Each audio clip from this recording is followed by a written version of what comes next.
Hello, hi, secondary, second year, 12 Arts A. So, I'm going to explain you the poem, The Sita, written by Toru Dutt. Alright. So, I hope that you all have the book so you can read the poem once for yourself.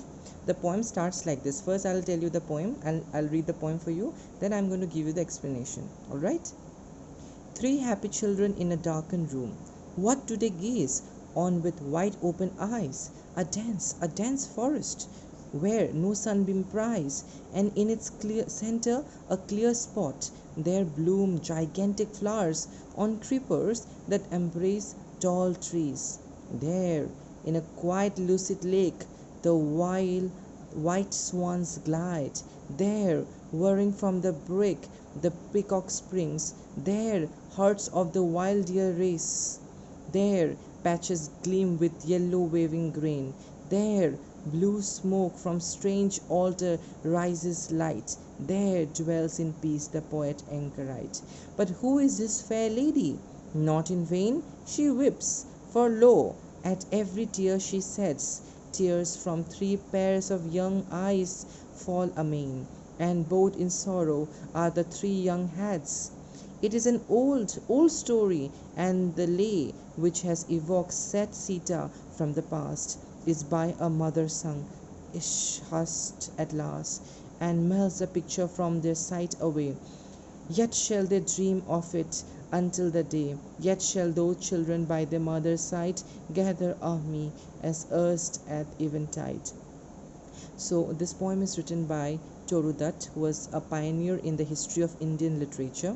She came from a family known for its aristocracy, progressive Western outlook, and literary learnings.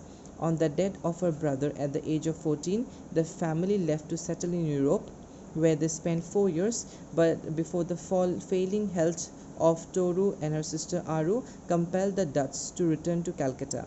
Perhaps a premonition of her approaching end made Toru take up a lot of intense literary activities, writing in both English and French. She died at the age of 21 in 1877 after suffering from tuberculosis. I'm talking about the poet. In her writing, she retained her persona and communicated her emotions effectively without being melodramatic. Now, let me give you the explanation of the poem. In this poem, Toru Dutt narrates the story of Sita from Indian mythology. You know Sita. Sita is the wife of Sri Ram, goddess Sita, whom we call goddess. The poem is set amid a beautiful and serene dense forest. A mother tells her children the story of Sita. The mother is Toru Dutt's mother, and Toru Dutt's mother is narrating the story to her three children, Toru, Abzu, and Aru. As she puts them into bed, Sita has been abandoned by her husband and takes shelter in Valmiki's hermitage. She is in deep anguish, and as the children listen to the story, they are so moved by her sorrow that they weep at her troubles. After finishing the tale, the mother hugs her children and pacifies them. So in entire poem we have seen how Sita is actually portrayed here. In this poem we see that Toru Dutt have explained the a poem in a very meticulously, in a very emotionally.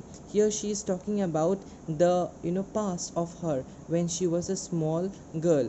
Sita is actually a story told by her mother to the three children, Toru, Abzu, Aru. So Toru Dutt was very close to her mother. She loved her mother like anything, and also her siblings. She was so much close to her family, but her brother passed away.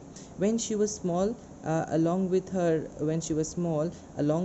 children, brother and sisters, they all used to sleep together, and the mother would say the story, and she would be very much fascinated by it. But now no longer her mother is alive, no longer her sister and brother is alive. So now at the present moment she was reminiscing, remembering her past. She was remembering her the mother's tale of Sita, the way Sita was abandoned by her husband. Sita was left out by her husband because her husband has sent out for many years. All right, so Sita is alone living in Valmiki's ashram. Similarly, now we see that Toru Dutt is also living alone. Toru Dutt is also living a life of loneliness. Okay, and that's why she wrote this poem. She wrote this poem before her death. And why did she write this poem? Because she was remembering her mother, her sister, her brother, and they are no longer with her. So she's remembering how they used to sleep together, how the mother used to narrate the story of Sita. All right.